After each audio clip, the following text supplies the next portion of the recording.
Hello everyone. Today's lecture will be about white blood cell disorders, the second part. In the first lecture, we started talking about lymphoid tumors, and we discussed so far some of the B cell lymphomas like follicular lymphoma, diffuse large B cell lymphoma, and also we discussed Hodgkin lymphoma. Today we will continue with the other lymphomas that are derived also from B cells mainly. The first one is a low-grade malignancy. It's an indolent tumor called small lymphocytic lymphoma slash chronic lymphocytic leukemia. So it's either lymphoma or a leukemia. And if you remember, we mentioned that leukemias, they involve the bone marrow and the peripheral blood. And lymphomas, they occur in tissues like in the lymph nodes or sometimes in the extra nodal tissues.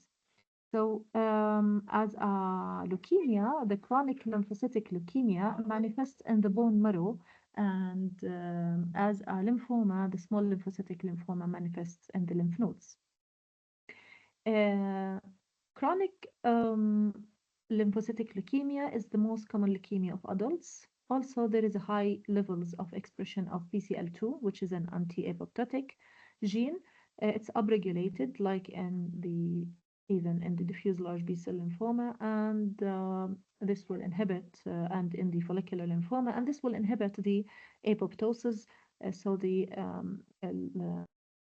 half-life of the cells is prolonged. The cells will not die and they will stay and proliferate. This type of lymphoma or leukemia is associated with many immune abnormalities, whether there is a decrease in the immunity and increased susceptibility to infections, or the appearance of autoimmune disorders. The lymph nodes are usually effaced, so it's not characterized by a nodular proliferation as in follicular lymphoma. Here, the lymph node is effaced by sheets of small, mature B lymphocytes. In most patients, there is an associated also lymphocytosis in the peripheral blood, like increased number of lymphocytes. As I said in the beginning, if this lymphoma or leukemia is characterized by an indolent course, low grade. However, a small fraction, they can transform to an aggressive diffuse large B-cell lymphoma. This transformation is important and it is named Richter transformation. So this is a picture from the lymph node with chronic small lymphocytic lymphoma. And as you can see, the architecture of the lymph node is effacely, diffusely infiltrated by these small mature lymphocytes. If we go to the high power, definitely we can see the small mature lymphocytes, but at this low power, we can see the diffuse effacement with no nodules or no nodular pattern that characterizes the follicular lymphoma. The second type of lymphoma or leukemia, it's the acute lymphoblastic lymphoma leukemia. Again, when I say lymphoma, it's in the tissue level, in the lymph nodes. And when I say leukemia, it's in the bone marrow and in the peripheral blood. Acute because it is characterized by a sudden onset with aggressive behavior, and lymphoblastic because it is characterized by the proliferation of lymphoblasts or precursors, precursor B or precursor T cells that are immature, and we call them lymphoblasts. So they are characterized by the earliest stages of the maturation of lymphocytes. Now, 85% of them are B lymphomas or leukemias, and of the B cell origin are commonly encountered in childhood, and they present as a leukemia, so they involve the bone marrow. So we call them acute lymphoblastic leukemia. While the T cells, we call them acute lymphoblastic lymphomas because commonly they occur in the thymus, in the mediastinum, and they affect the adolescents. So both of them, they come at a younger age group. The B ALL, they occur in childhood, and the TALL, they occur in adolescents. So ALL is the most common cancer of children, and the white blood cell count definitely is elevated to more than 100,000 cells per milliliter. And to differentiate between a B cell type or a T cell type, because it will guide the management, we need immunohistochemical stains to subtype them, and also to differentiate the acute lymphoblastic lymphoma from an or leukemia from the acute myeloid lymphoma leukemia, which is characterized by the presence of myeloblasts rather than lymphoblasts. This type of lymphoma or leukemia is characterized also by the presence of anemia, neutropenia, and thrombocytopenia, because the proliferation of blasts will suppress the normal hematopoiesis in the bone marrow. So the patient presents with pancytopenia. The hemoglobin level is low. The neutrophil count is low because the white blood cell count is mainly lymphocytes, lymphoblasts. So the neutrophils will be suppressed, and this will make the patient susceptible to infections, along with thrombocytopenia, making the patient susceptible to bleeding tendency. Also, they can manifest with the central nervous system manifestations due to the meningeal irritation or meningeal spread. These patients also, due to the extramedullary hematopoiesis, they develop hepatosplenomegaly and lymphadenopathy. This tumor is aggressive, whether a lymphoma or leukemia. It is an aggressive tumor. However, children can obtain a remission in 95% of cases, while 75 to 85% are cured. So you can see that it is an aggressive tumor. However, the cure rate is high مقارنة بالindolent tumors اللي بالعادة ما بصير فيهم cure. The lymphoblasts in the peripheral blood, they are characterized by large cells with a large nucleus and fine chromatin and small prominent nucleolus. So the nucleolus is very small, and there is a scant amount of cytoplasm. As you can see, the cytoplasm is very scanty. It's like a small rim of cytoplasm around a large nucleus with a very small nucleolus. This is characteristic for ALL. Another tumor that is also sometimes included in the B cell neoplasms because is the plasma cell myeloma or the multiple myeloma. Why it is considered with the B cells is always because it is derived from the B cells. So plasma cells are derived from B cells, and they are normally responsible for the production of immunoglobulins. So multiple myeloma is a plasma cell tumor that is characterized by multiple lytic bone lesions. So the patient presents with pathologic fractures due to these lytic bone lesions. بصير في زي تآكل في مناطق فيها تآكل في العظم associated with pain and hypercalcemia. The calcium that is released goes to the blood, elevates the level of calcium in the blood. The median age is 70 years, and the neoplastic plasma cells, although they are plasma cells, they can produce immunoglobulins, but these immunoglobulins are usually light chains. We call them Bence-Jones proteins. They are abnormal, and they will not offer an increased immunity. على العكس, the normal humoral immunity in these patients will be suppressed, وبالتالي هم عرضة أكثر للإنفections. These Bence-Jones proteins are produced by the neoplastic plasma cells, and also they are excreted in urine, but we can detect them in urine for diagnostic purposes. This disease can affect the bone, the kidneys, and the immunity because factors produced by plasma cells, they mediate bone destruction, leading to the lytic lesions, to the pathological fractures, which are characteristic for multiple myeloma. The defects in humoral immunity because there will be a compromise of the function of normal B cells which defend the body against infections. فبالتالي هذول البيشنتس بيكونوا عرضة أكثر للإنفكشنز. Renal dysfunction stems from the deposition of proteinaceous materials in the tubules of the kidney, leading to obstruction of the tubules, and the deposition of the light chains or the Bence-Jones proteins in the glomeruli, leading to renal failure and the hyperkalemia. calcemia. So the definite diagnosis of plasma cell myeloma is by taking a biopsy from the bone marrow, microscopic examination for this biopsy, and the finding of increased numbers of plasma cells. They should constitute more than 30% of the cellularity of the bone marrow to diagnose a patient with multiple myeloma. So this is a section or an X-ray from the skull in which you can see these numerous lytic. They are hypodense bone lesions. Most commonly, they involve the vertebral column. However, also the ribs, the skull, the pelvis, the femur, the clavicles, and the scapula are also affected by these lytic lesions. وزي ما حكينا البيشنت بصير في عنده pathological fractures. A bone marrow aspirate from a patient with multiple myeloma, we will have replacement of the normal marrow elements with these neoplastic plasma cells. The neoplastic plasma cells are usually sometimes show binucleation or multinucleation, and they show these vacuoles within their cytoplasm, or sometimes they resemble the normal plasma cells with eccentric nucleus and peripheral cytoplasm and a perinuclear huff or clear area, as you can see here. So they are basically plasma cells, but they are abnormal and neoplastic. Other bone marrow elements will be suppressed, like the red blood cells will be suppressed. The patient will develop anemia and sometimes moderate leukopenia. The white blood cell count will be decreased. The platelet count will be decreased, resulting in thrombocytopenia. في proliferation of plasma cells، ولكن هذا بيكون على حساب النورمال hematopoiesis.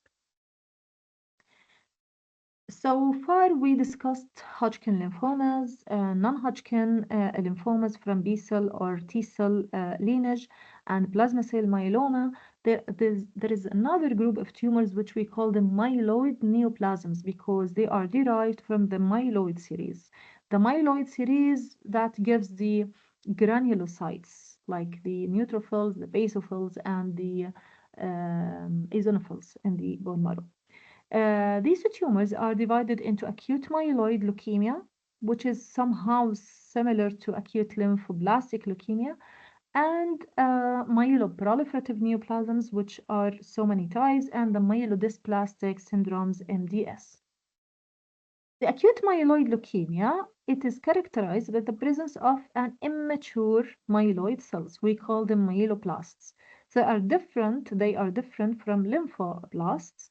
These myeloblasts also, they accumulate in the bone marrow and in the peripheral blood. That is why it's called leukemia. The myeloblasts are the precursors of granulocytes, and they constitute more than 20% of the bone marrow cells in order to call it an acute leukemia. The median age is 50 years in comparison to the young age group in ALL. It's very similar to ALL in presentation because these patients, they present with fatigue, pallor due to the anemia, abnormal bleeding due to the thrombocytopenia, and susceptibility to infections because these myeloblasts, when they proliferate in the bone marrow, they will suppress other bone marrow elements. وبالتالي حتى ممكن يعملوا peripheral extramedullary hematopoiesis for patients بيصير عندهم splenomegaly and sometimes lymphadenopathy. However, it is less pronounced and less prominent than in ALL. This tumor is also an aggressive tumor like ALL, so the management will be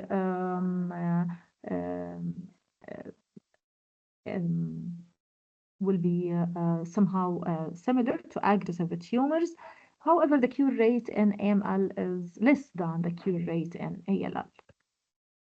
Myeloblasts are somehow different from lymphoblasts when we see them in the bone marrow and in the peripheral blood, in that their nuclei contains many nucleoli, not only one small one, and their cytoplasm is granular. There is a cytoplasmic granules because, as we said, the myeloblasts, they are the precursors of the granulocytes, like the neutrophils, eosinophils, and basophils.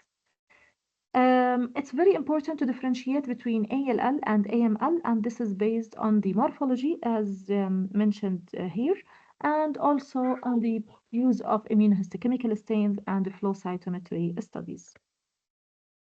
The Proliferative neoplasms are characterized by a group of disorders. There are four types: the chronic myeloid leukemia, CML, the polycythemia vera, the primary myelofibrosis, and essential thrombocythemia, in which the platelet count is elevated.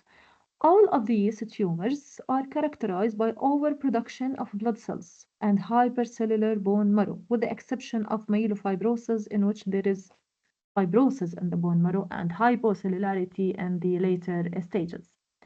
And they are characterized by normal maturation of the cells. So يوصلوا للmature levels. And they are characterized also by the presence of hepatosplenomegaly, and all of them, without exceptions, can be transformed to an AML at any stage. The CML, or the chronic myeloid leukemia, from its name, it's a chronic. It's not an acute myeloid leukemia, it's a chronic problem, and it affects adults with a wide age range starting from 25 to 60 years of age. This tumor or this leukemia is characterized by the presence of Philadelphia chromosome, which is highly characteristic for CML, which harbors a fusion gene called BCR-ABL fusion gene. In 95% of cases, this fusion results from the balanced translocation between chromosome 9 and chromosome 22, resulting in this fusion of these genes. The fusion gene has a tyrosine kinase activity. It's very important to detect the presence of BCR-ABL and CML because those patients can be treated with tyrosine kinase inhibitors. The leukocyte count, because it's leukemia, so the white blood cell count is sky high. It's elevated to more than 100,000 cells, mostly from the myeloid series. So they are mostly granulocytes in different stages of maturation, from the early granulocytes to the late granulocyte maturation, to the later stages of maturation. Also, the platelets are elevated, and the patients also has suppression of red blood cell proliferation leading to anemia. It's a chronic problem, so it has an insidious onset, slow onset, slowly progressive. However, those patients, they can transform to AML or ALL at any time, which we call it a blast crisis. So it's a chronic myeloid leukemia, but at any time can transform into an acute leukemia. So if you take a look to the peripheral blood of these patients with CML, we will see granulocytes from different stages of maturation, starting from the early stages to the late stages, as we can see here. This is the band stage اللي هي بالوسط، وبعدين ممكن نوصل للsegmented neutrophils، مثلا segmented nucleus of the neutrophils, which is a late stage. وممكن برضو يكون عندنا early stages كلهم موجودين في البون marrow. So there is a high cellularity, high proliferation in the bone marrow, which is reflected also in the peripheral blood. The second myeloproliferative disorder is polycythemia vera. It's an excessive proliferation of the erythroid and the granulocytic and the megakaryocytic elements. However, most of the symptoms and signs of this disease is due to the increase in the red cell mass. So we call it polycythemia because of the increased red cell mass. This will increase the blood volume and increase the viscosity of the blood.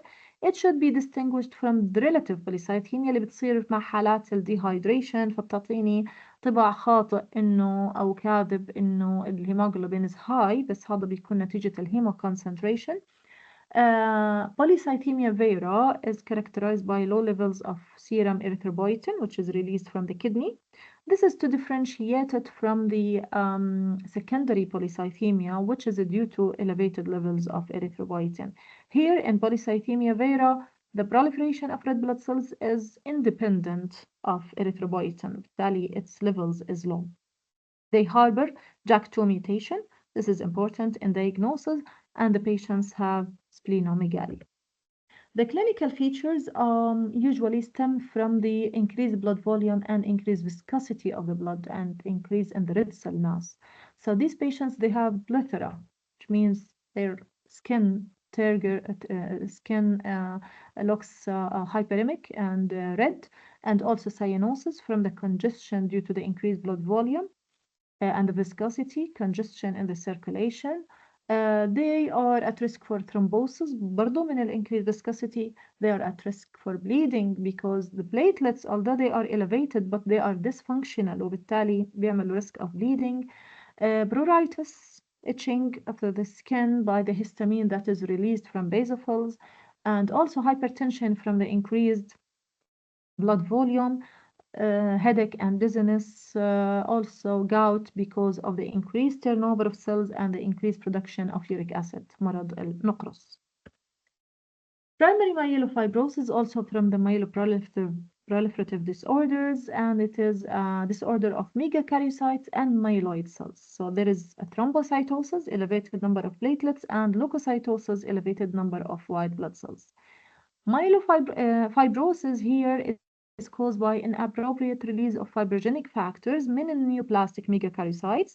So at the end there will be obliterative bone marrow fibrosis وهذا رح يعمل suppression of the all hematopoietic elements, and it will lead to cytopenia in the latest stages of the disease. Those patients also have extensive extramedullary hematopoiesis because of the suppression of the bone marrow. They will develop massive splenomegaly ممكن يوصل السبلين weight sometimes in the 4 kilograms. They harbor JAK2 mutations as in Polycythemia vera, and on the peripheral blood, one of the characteristic features is the presence of teardrop cells, which are red blood cells with bizarre shapes, and also the erythroid precursors or immature white blood cells. They can appear in the peripheral blood, giving the appearance of a leukoerythroblastosis. Leukoerythroblastosis, so it is the appearance of the immature elements in the peripheral blood اللي هي بالوضع الطبيعي بتكون بس موجودة في البون marrow, ولكن because of the increased cellularity and increased proliferation, they start to appear in the peripheral blood. So if we take a look to the peripheral blood here, a blood film, we can see these teardrop red blood cells characteristic for myelofibrosis. The last disorder is the myelodysplastic syndrome. It's also a tumor of the myeloid series in which there is a maturation defect associated with ineffective hematopoiesis. So there is proliferation in the bone marrow. There is production of red blood cells, but it is ineffective. So it will be associated with cytopenia because these cells will die in the bone marrow. There is a problem in the maturation, and there is a high risk of transformation to AML, acute myeloid leukemia. The transformed stem cells, they retain the capacity to differentiate into red blood cells, into granulocytes, and platelets. However, this capacity is ineffective and in a disordered manner. فما بنحصل على immature stages بشكل كويس. The marrow is hypercellular, the bone marrow, and the peripheral blood will show one or more cytopenias because of the ineffective erythropoiesis. Those patients may present with anemia, neutropenia, or thrombocytopenia, 2 of them or 3 of them. May develop after chemotherapy or radiotherapy. However, sometimes MDS or myelodysplastic syndrome, they can arise de novo, primary, without any predisposing factor, and they are commonly encountered in patients in their 50s to 70 years of age. And thank you for listening.